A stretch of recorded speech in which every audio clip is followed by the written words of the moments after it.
Hi, sir. Ito na po. Pinupuyatan ko po yan. Kaya sana naman ipaso nyo na ako. Yan na lang ang back subject ko eh. Excited na ako makagraduate this year. Para sa akin, bilang isang anak, kapatid, bilang... Miss Infantes, Po? Si Rizal ang unang gumising sa mga natutulog. Naisipan. hindi mo ginawa ito. Gawa ito ng estudyante ko last year. Saan mo ito kinuha? Ha? Online? Plagiarism, cheating, pagnanakaw sa pinagpaguran ng iba. Alam mo ba parusa dyan? Expulsion. Mabuti na lamang at naawa ko sa magulang mo, kaya hindi na kita tatanggalin sa universidad na ito. Ano? Pangalawang beses mo nang kinukuha to. Merong pang pangatlo? I don't want to see you in my class. See you again next year. Next sem. Sir, sandali lang. Huwag naman po ganun. Sir, working student po ako. At sa totoo lang, hindi ko na po kakayanin kung mag-aaral ako hanggang next year. Sarili ko na lang po ang inaasahan ko at pagod na akong suportahan ng sarili ko, sir. O hindi ba dapat pinagbubuti mo yung pag-aaral mo dahil dyan? Yun nga pong ginagawa ko, sir. Sobrang okay ako sa ibang subjects ko. Dito lang naman ako hirap eh. Dahil hindi ko po gets kung anong saysay ng subject nyo sa course kong nursing. How dare you say that? Sorry, sir. I didn't mean to offend you. Real talk lang po.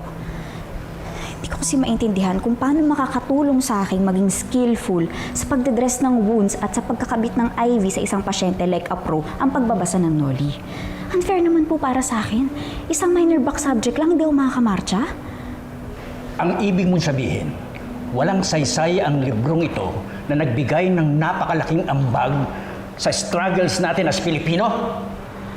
Struggles po ba? Ay, alam na alam ko po yan.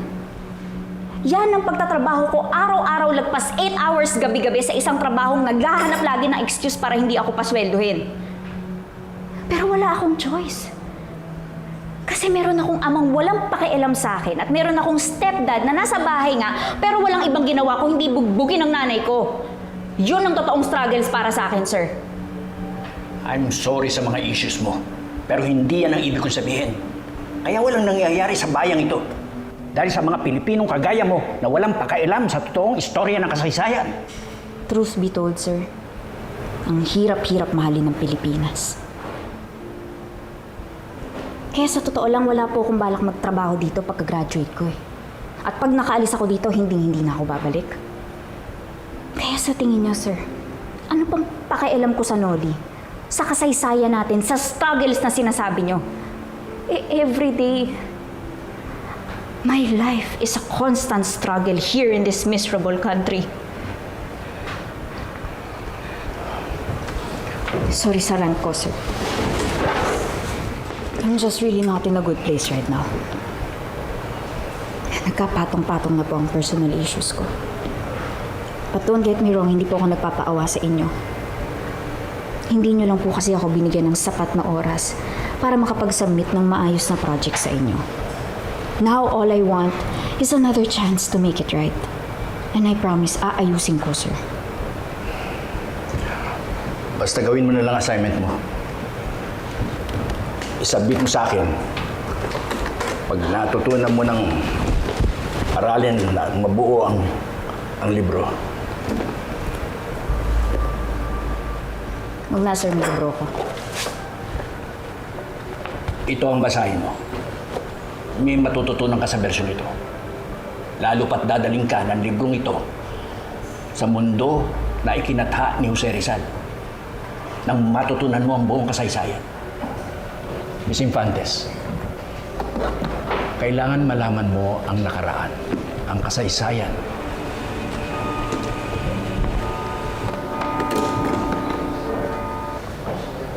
Hello.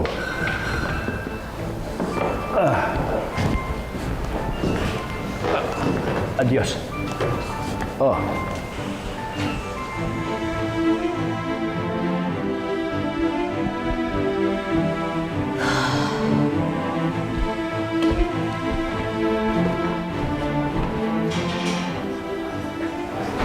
El Viaje, Señorita Infantes.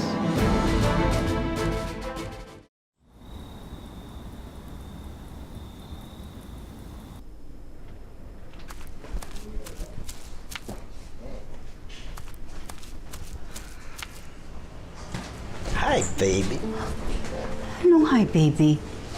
Anong oras na? Saan ka galing? Happy-happy lang kami ni Jumbo. Minsan lang alam mangyari ito eh. Sinungaling! Itinawag kita sa kapatid mo, hindi kayo magkasama. Kala mo ba malulusutan mo ako? Saan ka galing? Happy-happy nga kami. Saan ba ako pupunta? Saan ka nga galing eh? Ma! Ma! Bakit ba lagi mo sinasaktan si Mama, ha? Mainit ulo ko ah. Baka madamay ka! Talaga? Pumasok ka na. Pumasok ka na sa O, sabi mo yung anak ko! Pumasok ka sa kwarto! Happy nga ako sa mangutan na! Ayan! Pumasok ka na! Happy nga ako eh.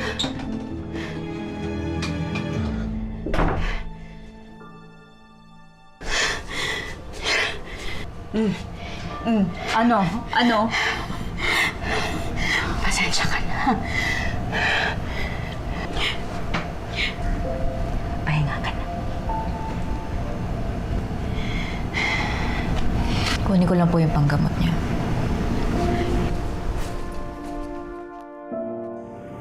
Alam ko balang araw, magiging isang magaling na nurse ka. Naniniwala ako doon. Oo. Sa inyo pa lang, kumpleto na training ko eh. Last. Ganun. Yun. Yung, okay. Ma, bakit nga ba Maria Clara pinangalan mo sa akin? Sa totoo lang, boomer na boomer.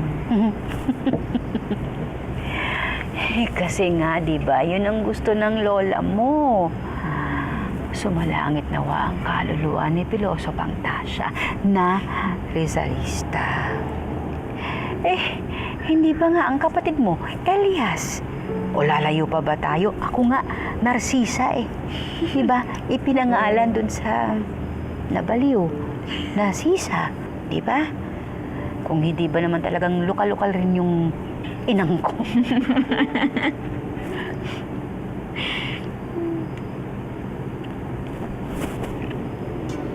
Tagal na niya na. Ha? Yang hikaw mo na yan nung debut mo pa. 3 years na po, ma. Pero syempre, inaalagaan ko pa rin. Regalo mo eh. Basta ma, promise. Once makagraduate ako, mag-a-apply agad ako pa-abroad. Tapos, pag afford ko na, ako na ang bubuhay sa inyo ni Elias. Lalayo ko kayo dito. Ilalayo ko kayo kay Tito Ronald. Anak, huwag kang ganyan. Para mo rin siyang ama. Saka hindi ko pwedeng ilayo si Elias sa papa niya. Ikaw, lumaki kang walang ama. Gusto mo bang gawin yun sa kapatid mo?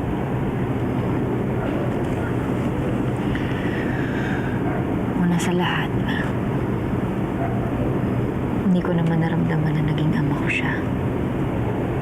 At kung ganun, okay lang ba sa inyo? Gawin niya kayong punching bag? Kung okay sa inyo yun, sa akin hindi. Dahil hindi ko kayang nakikita nasasaktan kayo. Kasi ma, di ba? Pag mahal mo ang isang tao, dapat hindi mo sinasaktan. At hindi mo rin iniiwanan. Tulad ng ginawa ng ama mo.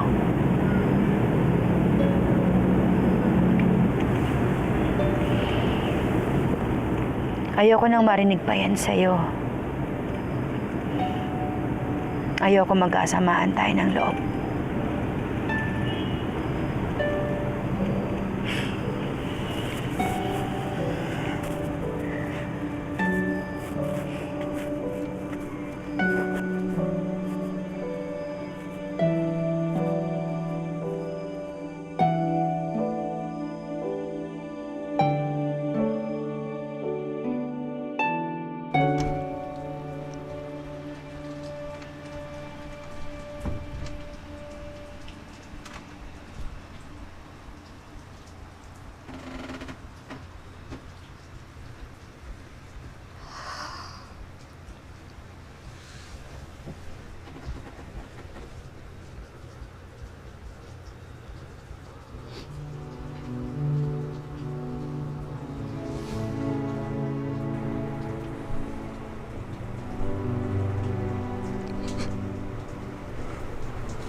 Tama na, Lord. Sawa na ako sa ganitong buhay. Tama na.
Ay, mga anak, kakain na. Dali na. Kain na. Elias. Maria Clara. Elias. Maria Clara. Kakain na, dali na. Ay, tawagin mo na yung ate mo, dali, para sabay na kayo. Hindi ko po katabi si ate matulog. Hindi pa lumalabas ng kwarto, gino-joke ka lang nun. Teka nga. Maria Clara! Sabi po sa'yo, wala po siya dito eh. Saan na yun? Clay! Clay! Clay!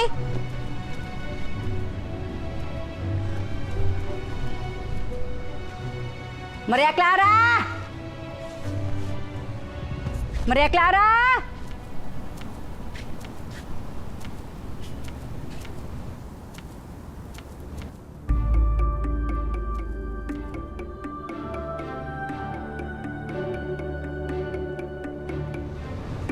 Asan yung batang yun? Maria Clara! Maria Clara!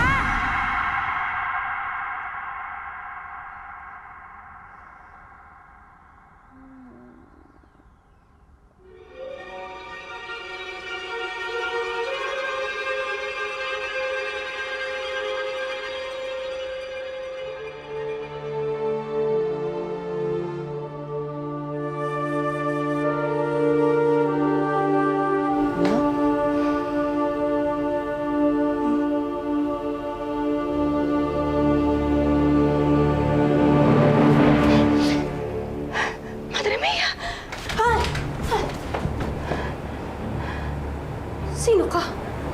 Ikaw ang dapat ko tanungin, mujer. Sino ka at bakit nandito ka sa aking silid?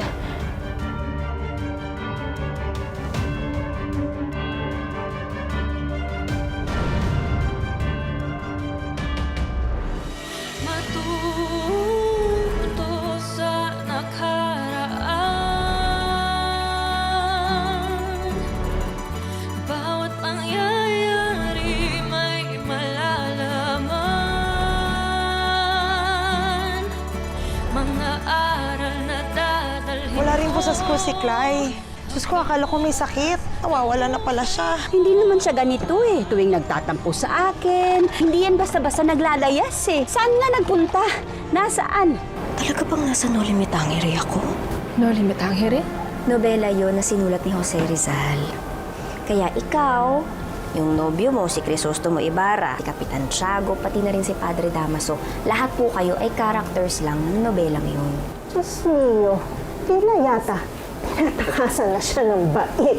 Yan ang ginagawa sa isang babae na parang kalapating mababa ang lipad. Wala pa rin pinagbago rito, Augusto. Ang mga pobreng tindero ay ganun pa rin ang pamumuhay hanggang ngayon. Hindi ako makapaniwala. Ikaw si Crisostomo Ibarra? Siyang tunay. Ang gwapo mo. Hindi ako makapaniwalang nakilala kita. Akala ko kasi sa nobela na... Natutuwa ako na kilala kita.